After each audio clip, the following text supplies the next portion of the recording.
Bismillahirrahmanirrahim. Assalamualaikum warahmatullahi wabarakatuh. Alhamdulillah, wassalatu wassalamu ala rasulillah wa ala alihi wa sahbihi wa mawalah, la hawla wa la quwata illa billah. Allahumma alimna ma yanfa'una wa anfa'na bima 'allamtana wa zidna ilman ya rabbal alamin. Alhamdulillah, bersyukur bagi Allah Subhanahu wa taala. Salawat dan salam semoga senantiasa tercurahkan kepada baginda mulia Nabiullah Muhammad sallallahu alaihi wasallam, kepada para keluarganya, sahabatnya, dan orang-orang yang senantiasa siqah mengikuti jejak langkah beliau hingga akhir zaman. Ya, alhamdulillah teman-teman yang dirahmati oleh Allah Subhanahu wa taala. Untuk di pertemuan kali ini kita akan melanjutkan nuwasil dirasatana kita belajar di himpunan putusan tarjih. Kita melanjutkan belajar kembali di himpunan putusan tarjih. Kemarin saya sudah sempat menyampaikan tentang pendahuluan, tentang muqaddimah apa yang ditulis pada himpunan putusan tarjih. Nah, di sana saya menyampaikan bahwasanya ada satu hadis yang digunakan untuk patokan sebelum di sini dibahas tentang arkanul iman, sebelum dibahas tentang rukun iman. Nah, di sana ada hadis yang disebut dengan hadis Jibril at-Tawil yang diriwayatkan dari Umar bin Khattab radhiyallahu anhu, yang bunyinya An Umar radhiyallahu anhu qala bainama nahnu julusun 'inda Rasulillah sallallahu alaihi wasallam dzata yaumin ittala 'alaina rajulun shadidul bayadis siyab sadidu sawadis sya'ri la yura 'alaihi atharus safari wa la ya'rifuhu minna ahadun hatta jalasa ila nabi sallallahu alaihi wasallam. Nah, dari pada hadis ini diceritakan bahwasanya datang Jibril alaihi salam kepada Rasulullah sallallahu alaihi wasallam dengan menjelma menjadi sosok manusia. Jadi sosok manusia. Di situ Jibril bercerita bahwasanya bertanya kepada Rasulullah sallallahu alaihi wasallam ataupun mengajarkan Rasulullah sallallahu alaihi wasallam tentang ma huwal iman wa ma huwal islam wa ma huwal ihsan, kemudian tanya tentang hari kiamat dan alamatus saah dan tanda-tanda kecil dari hari kiamat. Nah, di situ bisa kita ambil kesimpulan bahwasanya datangnya Jibril alaihi salam menjelma sebagai manusia adalah salah satu bentuk cara Allah Subhanahu wa taala menurunkan wahyu. Jadi Allah Subhanahu wa taala, cara Allah Subhanahu wa taala menyampaikan wahyu kepada Rasulullah sallallahu alaihi wasallam ada beberapa cara. Yang pertama ala surati basar, yaitu datangnya malaikat kepada Rasulullah sallallahu alaihi wasallam dalam bentuk manusia sebagaimana yang dialami oleh Rasulullah sallallahu alaihi wasallam pada hadis ini. Kemudian yang kedua adalah ru'yas shadiq fil manam. Jadi mimpi yang nyata, mimpi itu terjadi di kehidupan Rasulullah sallallahu alaihi wasallam. Kemudian salah satu yang lain adalah mithlu salsalatil jaras, seperti suara bunyi bel. Nah, ini adalah wahyu ataupun cara Allah Subhanahu wa taala menurunkan wahyu, cara yang paling memberatkan atau paling berat dialami oleh Rasulullah sallallahu alaihi wasallam. Kemudian ru'yal malaikah ala suratihi, yaitu malaikat datang kepada Rasulullah sallallahu alaihi wasallam dengan bentuknya dia, yaitu sebagaimana ketika malaikat Jibril mendatangi Rasulullah sallallahu alaihi wasallam di Gua Hira, di mana di situ Rasulullah sallallahu alaihi wasallam pertama kali menerima wahyu. Rasulullah melihat betul bagaimana bentuk malaikat Jibril alaihi salam dan sayapnya yang sangat tinggi. Kemudian kallamallahu mubasyarah, Allah Subhanahu wa taala langsung berbicara langsung dengan Rasulullah sallallahu alaihi wasallam, dan ini yang terjadi kepada Rasulullah sallallahu alaihi wasallam ketika Rasulullah melakukan perjalanan Isra dan Mi'raj. Nah, kemudian setelah itu Jibril alaihi salam bertanya kepada Rasulullah sallallahu alaihi wasallam dengan menyebut ya Muhammad. Ya. Kenapa di sini malaikat Jibril tidak menyebut ya Rasulullah? Kenapa tidak menyebut ya Nabi Allah?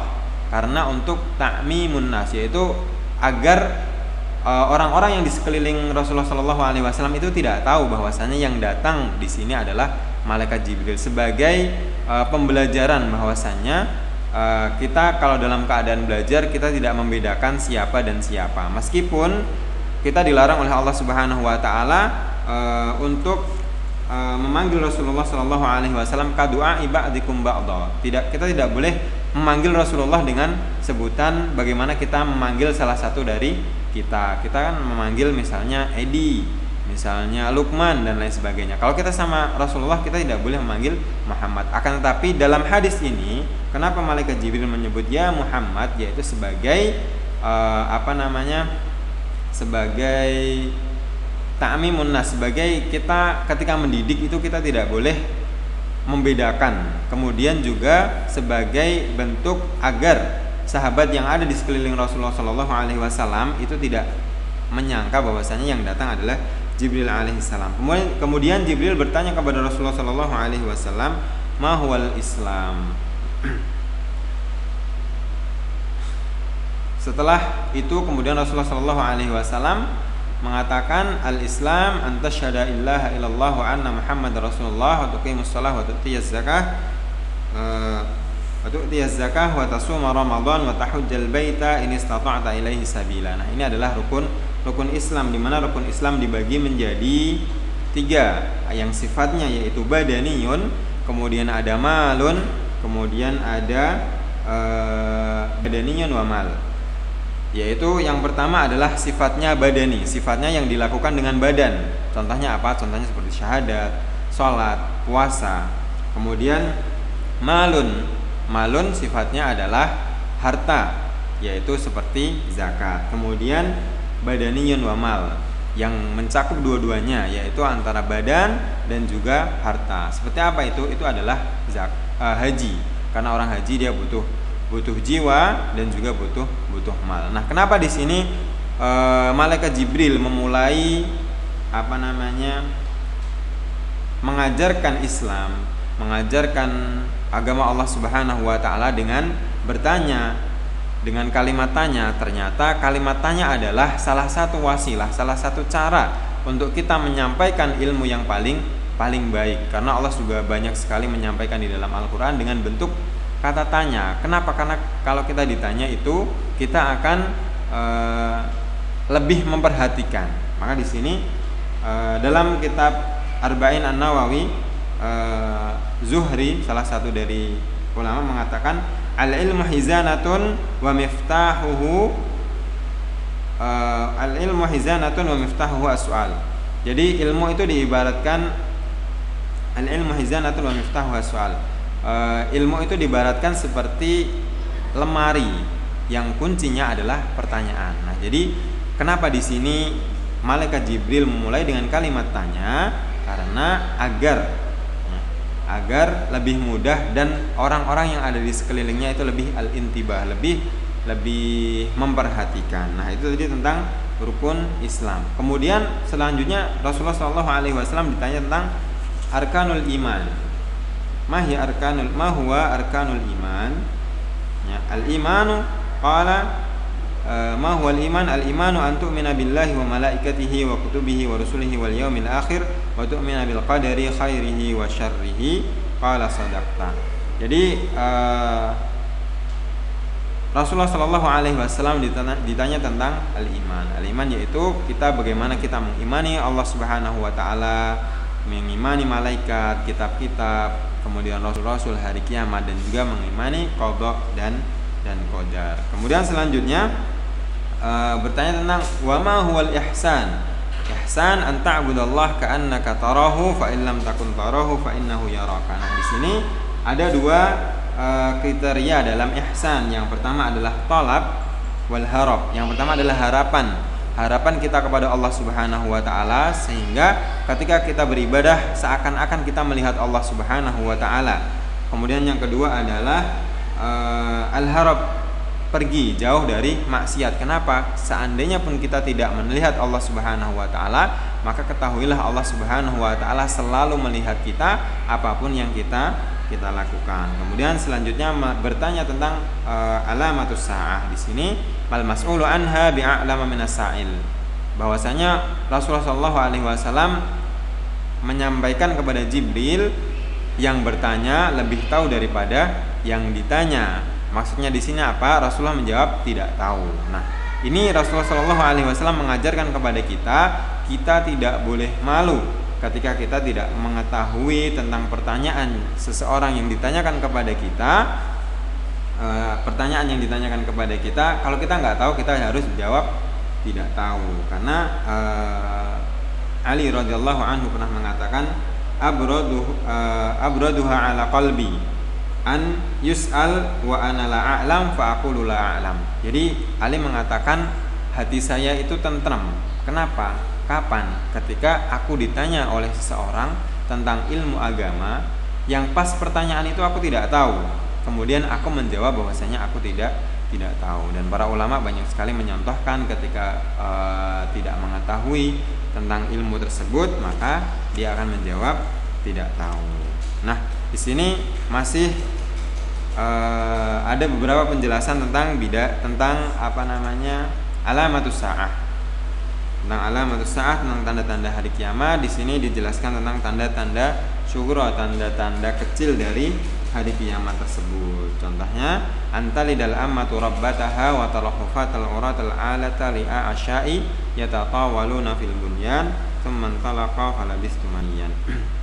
Jadi di sini Rasulullah Shallallahu Alaihi Wasallam diberitahu dari malaikat Jibril bahwasanya tanda-tanda hari kiamat adalah ketika kita melihat seorang budak melahirkan tuannya. Bagaimana itu seorang budak bisa melahirkan tuannya? Yaitu ketika terjadi di beberapa peperangan, kemudian kaum muslimin mendapatkan tawanan perang, kemudian dari tawanan itu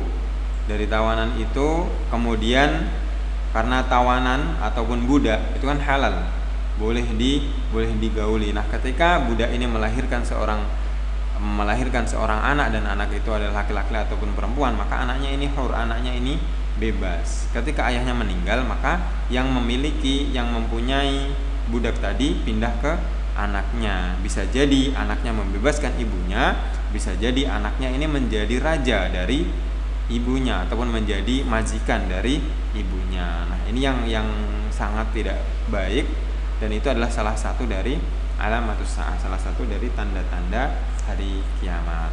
Kemudian tanda-tanda yang kedua adalah adanya antara al-fatal urat al-ala tari'a asya yatatawaluna fil bunyan, yaitu para ulama mengatakan bahwasanya orang-orang badiyah, orang-orang pelosok yang dia dulunya adalah penggembala kambing, tidak pakai sendal dan lain sebagainya. Kemudian dia mempunyai harta yang banyak dan berlomba-lomba dalam meninggikan bangunan. Adalah salah satu ulama Ibnu Rajab Al-Hambali mengatakan bahwasanya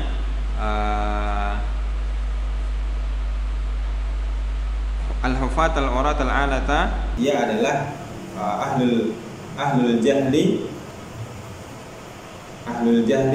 wal jafaf. Dia adalah orang-orang yang bodoh, kemudian yang diberikan oleh Allah Subhanahu wa taala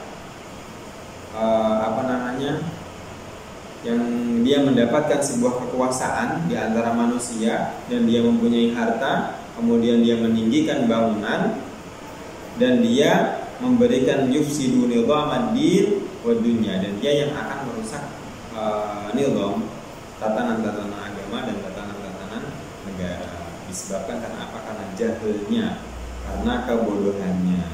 Hadis ini diriwayatkan oleh Muslim yang panjang tadi, hadis tawil yang diriwayatkan oleh Muslim. Nah, itu adalah salah satu dari penjelasan yang singkat yang bisa kami sampaikan, bahwasanya ahlul jahli, yaitu orang-orang yang kufatul uratul ala, orang-orang yang miskin, orang-orang penggembala kambing yang di pelosok, kemudian dia bisa mendapatkan harta yang banyak dan dia meninggikan bangunan, kemudian dia mendapatkan kekuasaan dan dia menjadi mufsidun